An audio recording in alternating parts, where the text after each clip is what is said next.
Yeah, now we come to the main lines, the classical stuff, how to call it. So B1, B5, and now we just saw A4. Well, that's the thing. A4 is more of my recommendation, which fits in the repertoire, in the same lines as Castle A4. But I think this is the type of thing where if you're an E4 player and if you're playing the Ruy Lopez with white, you should experiment with different lines, and especially the classical Ruy Lopez, which arises after C3 castle and H3. I'll just a brief word on H3. D4 is another line. The only downside of this move is that it allows bishop G4. And here there's a huge amount of theory. D5, bishop E3, lots of moves, which I won't really be getting into. First of all, it's considered in all lines to be decent for black, quite theoretically okay. And I think that this offers just more chances for white to play for an advantage. But I think that any Ruy Lopez player with white shouldn't limit themselves to just one system, but should play a lot, and especially this one. This has been the richest battlefield of ideas throughout chess history. Can you recall how many games you've played this about? I mean, just a rough number. In the classical Ruy Lopez, actually less than that. You'd be surprised. More when I was a younger player, and of course I studied this opening quite extensively. From both, you study openings from both sides always. Well, I've played this with black and with white. Yep. More so with white. With black, I had a phase when I was playing the Zaitsev quite a lot. I played a bit a line of the Chigorin with knight d7, which is a minor line and a bit dubious. I experimented with that a bit. And the Breyer I experimented with briefly, but I only played each line for a few months or so, and I never found something that fully satisfied me with black. With white, I played this a lot when I was younger, and then over time people started playing the Marshall more and more, and it became rarer to actually get this. Like top games were plentiful in the past, but these days you don't see this too often. Which is a little bit sad, but I think it's a sign of modern chess that I think it's considered that this gives white a bit too much play, and players try to find ways to neutralize white's advantage earlier on. So I'll show a few modern games here. First of all, in the Chigorin. So the major systems for black are the Zaitsev, the Breyer, and the Chigorin. The Chigorin starts with knight a5. This is, I mean, we already saw this plan of development in other lines. First, black kicks the bishop back, and then grabs space in the center. The disadvantage is the knight on a5 is misplaced, and white is given a chance to play d4, and white should take this chance for sure here. Now black has a slightly difficult decision to make. E5 is hanging, and you don't want to give up the center just yet. Like, I mean, you can do this, but knight is on a5, and white has e4 against d6, constitutes a certain advantage. If you try to defend e5 with knight c6, then white plays d5, and you're getting kicked around too much. For example, knight b8, now look at how many moves you spent with the knight. Just far too many, just to go back to starting square. And suddenly a4 hits you, and you have to deal with the annoying threats to this pawn. That's why black players either defend the pawn with knight d7, which is the side line of the Chigorin I mentioned. It's a popular line, but it's considered a bit dubious these days for multiple reasons. First of all, the simple d5, which will be similar to the lines we see after queen c7. Knight d2 leads to very sharp lines, because black goes for a Benoni type of position, which becomes... You mentioned that, yeah. Yeah. Yeah, and then... quickly becomes very, very sharp, and it's considered a bit dubious for black. Usually bad for black, you said. And yeah. Many games where he lost. I mean, wasn't there this Kasparov-Karpov game? Was that also this line? I don't remember. There are many games, of course, but between these... I mean, it's considered... Yeah, white sometimes plays f4 or includes a4 first, just throws this in. Ask black what to do with the b pawn. Do you want to push it? Do you want to play rook b8? And then plays f4, for example, rook b8, f4, knight g6, knight f3. And the problem for black is that f5 is a huge threat. There's a lot of theory here involving some weird-looking stuff for black to put the bishop on g3, provoke the pawn forward, play knight e5, and then white has like knight g5 stuff. And okay, it's a mess. I'm just trying to remember the exact theory, but yeah, it's quite a mess here. But considered a bit dubious for black. Also, there's a move a4, which is a bit more rare, and also considered a bit better for white. Fischer, in general, had this phase in his career when he liked to take on e5, and he won some model games where he was taking, black would take back with the pawn, and he would play knight d2, knight f1, and a4, and try to exploit this d5 square. But those structures are usually considered good for black these days. Mm-hmm. So usually we try not to surrender the center with d takes e5. Queen c7 is the main move. The most natural way, I would say, to defend e5 without putting the f6 knight on a good square, instead of putting it on a rather awkward square on d7. So here d5 is not the most common move. The most common move is knight bd2, sorry. But knight bd2 is a huge amount of theory, you know. I guess I can... There's one main idea to show this trick with b4, which you probably know. Show me, then I'll tell you.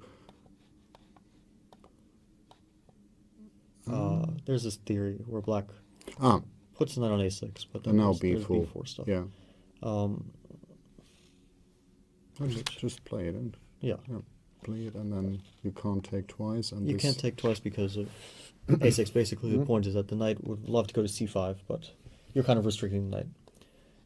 But there's this other move instead of knight d2, which is quite an enormous body of theory, and the move is d5. And d5 is a very natural move. I mean, we get this King's Indian structure, where rather than having pawns on b7, c7, black has them advanced, which is both a plus and a minus. On the plus side, black has more space and doesn't have to deal with this, c4, b4, c5, this quick expansion. On the other hand, he is vulnerable to a4 stuff. He's kind of hitting his pawns as well, so there are some weaknesses there. The main problem for black, though, is his knight on a5. And here, it's considered, and this is kind of an important positional idea, that black should bring the knight back immediately. If you play bishop d7, for example, or some kind of half-useful move, then b3 happens. And the knight has nowhere good to go. I mean, it goes to b7. It's still restricted by pawns. It goes to d8. Sometimes it goes to d8, and then black plays f6, and it goes to f7. But that's a long maneuver. And even on f7, it doesn't look like an amazing piece. So there's one, I think, excellent game here that Topalov played, and I'll show it. Not the most recent game, but relatively recent. b3, c4. If black were to do nothing, white would follow up with bishop e3, knight bd2. Very harmonious. By the way, white couldn't play bishop e3 here because of knight c4, so we're preparing that. Bishop e3, knight d2, and queen e2. I would suggest not playing a4, because then black will take, white will take back, and black will have this, like I said before, this kind of semi-outpost. On That. a knight which can't be chased away. Instead, I would recommend we play queen e2, bishop d3, and try to get c4. This is a more useful idea. And if bc4, very often these structures, after bc4, leave black with a knight which, because of this diagonal, gets hit. One general question: white can play those what you just show, bishop e3, queen e2, etc. Is white playing on the queen side or on the king side later, or can you switch plans I would due say to his both. spaces? No. So you can also play, for example, here bishop e3, knight d2, knight f1, and then you can decide if you want to play with g4. And this is a sort of a matter of taste. If you want to play with g4, knight g3, a bit more aggressively, but also a bit riskier strategically, or knight g3 first. So yeah, after that, how would you play on the king side?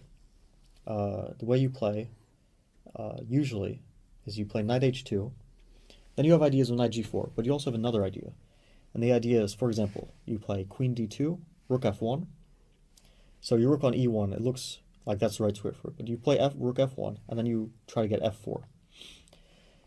Now f4 leads to the structure. Black will take on f4. Can we back it up with a line? I mean, otherwise it's... I'm just trying to think of which moves Black can make.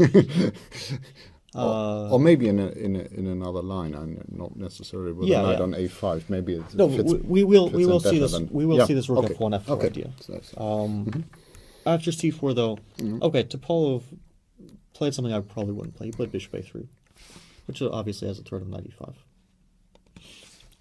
I would probably rather play b4, knight b7, a4. And here, we're not going to break through on the queen side. There's probably not going to be any way through in the near future, but what we're going to do is play on both sides. So we're going to play bishop e3.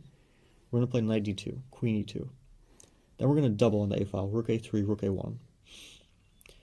Now black will find some way, either he'll abandon the a file, after which we take on rook a7, or he'll find some way to support the rook on a8. And then, if we can't break through on the a file, we'll play on the king side.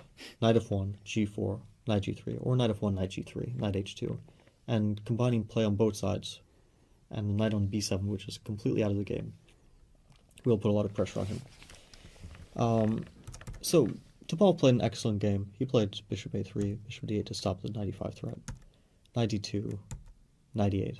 I mean, it's clear from Black's moves that he was under a lot of positional pressure. He didn't find a way, like he probably wanted to play any move besides this, but if this, he was probably worried about take, d6, take. And so he started making awkward moves to try to get his pieces up. And I have to say that he actually found a good way of placing his pieces, but his position was always remained worse. I think this is a move to notice.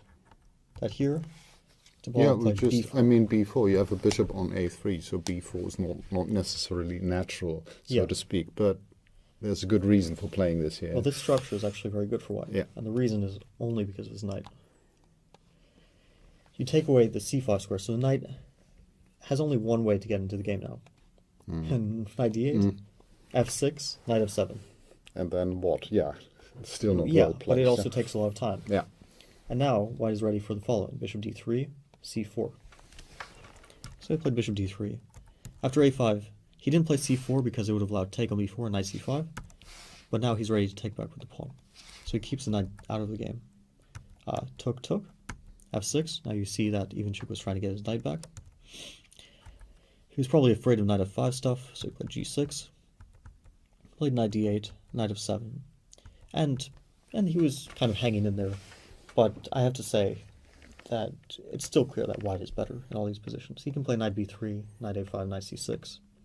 You have a space advantage, and black is consolidated, but he's still worse. Yeah, it's also remarkable. b4 is not protected, and it's still not weak at all. Whereas b5 is protected twice, and it's very weak. Yeah. Because knight b1, and it's because we have a bishop on d3, and he has no way, because of space advantage, he has no way of attacking his pawn. So eventually Topalov won this game, but I think if he were to play this again, he would probably play b4 and a4.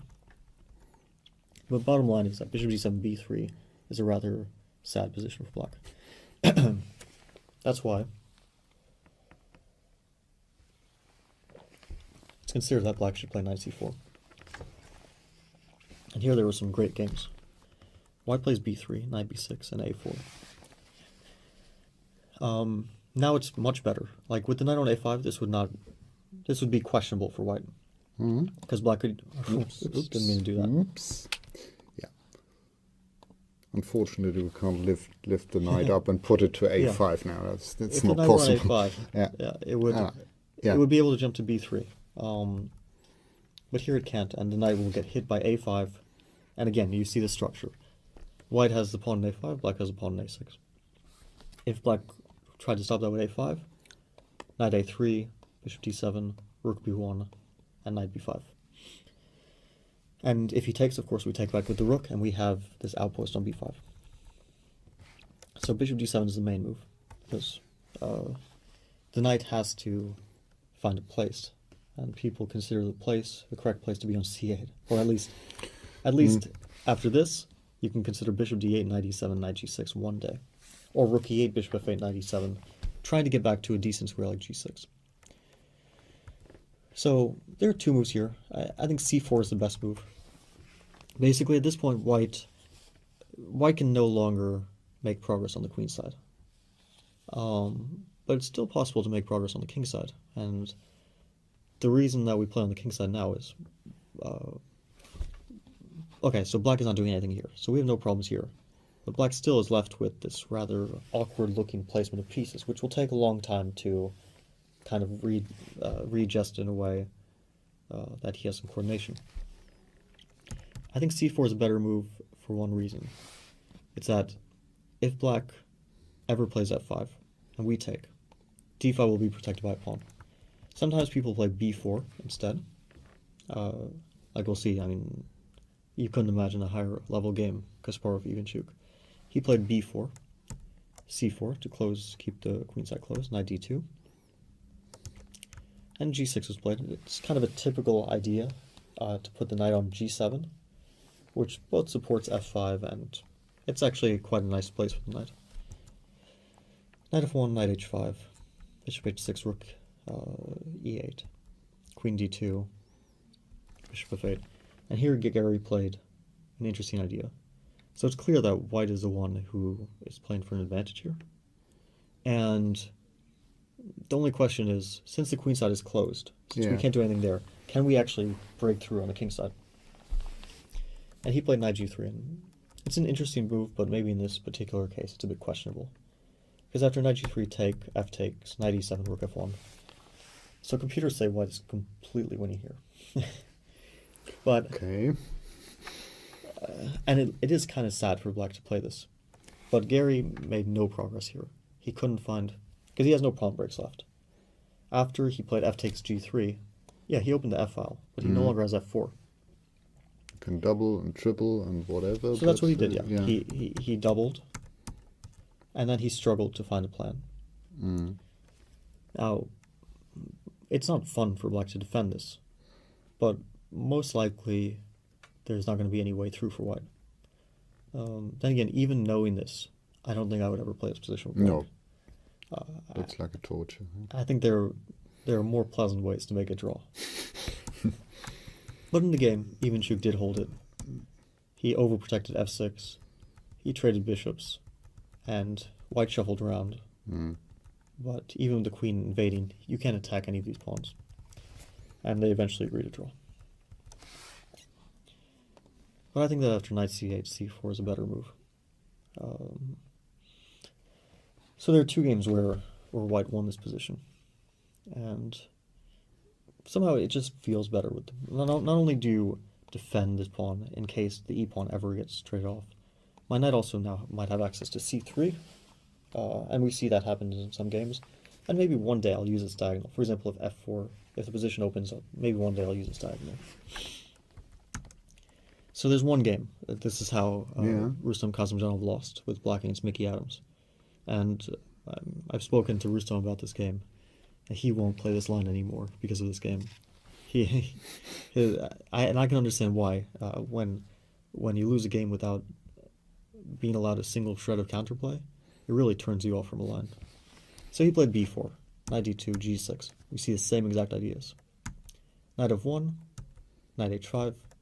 In fact, this is the exact same position as the other game, except with a slight difference of pawns. I think Gary played knight g3.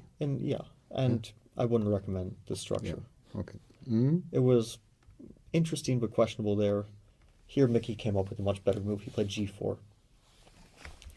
If you can do this, then in general it's a good idea, gaining space. The tactical point is, of course, black can't use this square because knight g5 is mate, unfortunately. It's not even just an attack, it's just mate. Yeah. Gary could also have played g4, just going back. I mean, he played knight g3 in this position. Could he also have played g4? It's possible. It's possible. I'm trying to, I don't know. Okay, let's just say here. My best guess would be that, he could have played g4 here as well. But it just means that there are more options for white. I mean, in general, the pawn is better on c4 than b4, but if for some reason you feel like putting the pawn on b4, and I don't think that's a bad option. Yeah, so he played g4. Because of this queen h6, knight g5 stuff, Rustam decided to move his knight back. Now, this knight doesn't really have any place to go. It actually has no moves. And now Mickey played knight h2. And now this is the f4 idea I was talking about. So, again, if knight e7 or something, f4, I mean, take, look at your knights. Neither of them can move. I mean, you're so lacking space here that... And by the way, this is one of the reasons I prefer the pawn on c4 rather than b4. Because just imagine the pawn structure changes. I really want to play e5, but I can't do it if this is not protected by pawn on c4. But here I am threatening knight f3, knight g3, e5, and breakthrough. So instead, Kazimjanov played queen d8, f4, took queen e7, knight f3, threatening e5, f6. So he did everything he could to stop e5, but look at his knights. Especially this one, it just has nowhere to go. If it was here, you could say, black might hold. On e5, I think the spectators can't see that, but just play. Sorry. If the knight were transferred from c8 to e5, then yeah, you could say that black might hold. Yeah. But with the knight on c8, there's actually no way of holding this. Knight g3, rook. It's kind of sad how black had to shuffle his pieces. Meanwhile, white just broke through. e5, using some tactics. Queen on f8 is hanging. Finally, black got squares for his knights, but unfortunately everything else came falling apart.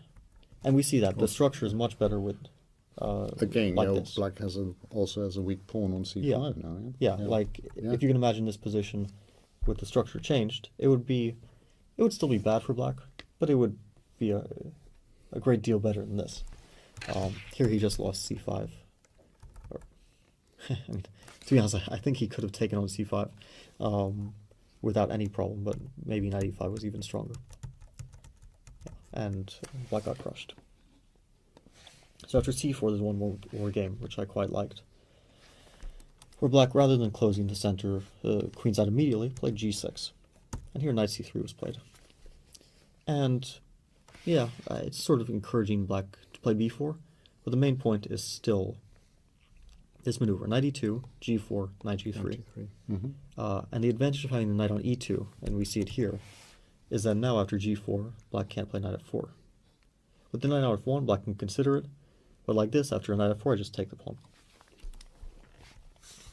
Maybe black should have taken the opportunity to play f5 here, but to be honest, after bishop h6, after the kingside opens up, black's knight on c8 is just so out of the game. Knight g5, and then f4, and knight g3, and white is attacking with a lot of pieces.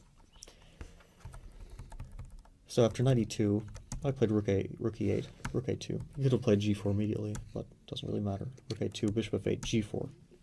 Same idea, knight g7. Rook a2 is also a very nice move. It just, I don't know where it will end up. On g2, I don't know. Yeah, well, white is looking forward to the future. Yeah, and then I can use the whole width of the board. Yeah. After g4, knight g3, if I played bishop d3, and then I play f4, my rook will swing over to f2, to g2, whatever. Yeah. So g4. Same idea. I mean, we see this pattern again and again. f6, knight h2, exactly the same idea.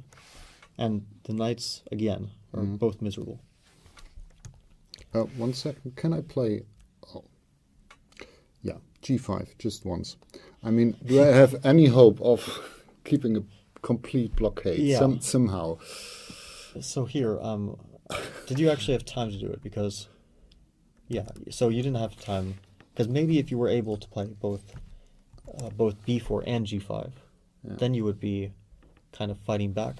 But here I'm pretty sure if I take... I wouldn't call it fighting back, but well, okay, I know what you mean. Holding on, let's say. Holding on. So a few things, actually. First of all, if I play knight f5, I'm pretty sure you can't take for a few reasons. One is, if I play e f5... Getting the knight to e4, probably, yeah. Putting the knight to e4, Then h4, then doubling rooks on h file. Like, I might not be breaking through immediately, but at some point I will sack a piece on g5, and Yeah. you're just too cramped to actually hold on here. Also, if I take with the g pawn, I play queen h5, knight g4, h4. I mean, I don't think that you're holding your structure at all. I think you're actually falling apart. If you try to ignore it, I mean, I don't think you can because h4, and you can't. I can also first play h4, h6, knight f5, forcing you to take with something, probably the knight, gf, queen h5. Yeah. Now, you can't hold this passively, I'm afraid. Yeah, and so black, we see the same thing. Black tries to shuffle his pieces around to get somewhere, like rook f7, knight e7. But the same idea, f4, take. He probably felt like he can't allow f5. Once you allow f5, you're not holding the structure. Like, there is no blockade. I'm just going to put all my rooks on, like, f2, f1. At some point, I'll break through. So take, queen d8. Looks like the same story, the same types of moves that black tried to survive. Queen e7, h5, knight e8, shuffling again, bishop d3. White could afford to play as patiently as he wanted. And g5, I don't think this will help you. Because unfortunately, at some point, I'll just get this e5 break and everything will fall apart. So he tried to get counterplay on the queen side, but this was unlikely to succeed since black is kind of playing with one piece, one active rook. Yeah. Rook was chased back. Again, we see how patiently white played. White had a number of ways of approaching the position. He probably could break through much sooner than he did. You could even win on the queen side, I guess, somehow. I mean, that doesn't look logical, but due to his space advantage, you can always go back to the b file and ask black, how do you challenge this? Yeah. At this point, you could probably play on the queen side too. Yeah. But I think if you have the chance of attacking your opponent directly. Yeah. Okay, black played gh5. I mean, I think this is... He just wanted to get knight g6, knight e5 at any cost. Basically, what was going to happen was bishop c3, and at some point e5 would break through. So black tried some desperate measures, but anyway, he got hit with e5, and everything fell apart. Similar to the other game. Once the position opened up, black's pieces got some freedom, like the knight could come to d6, but he was also getting crushed on every other side of the board. And this was a game to Topalov Shirov. So these two games, I think adequately describe what black's problems in this line are. Okay.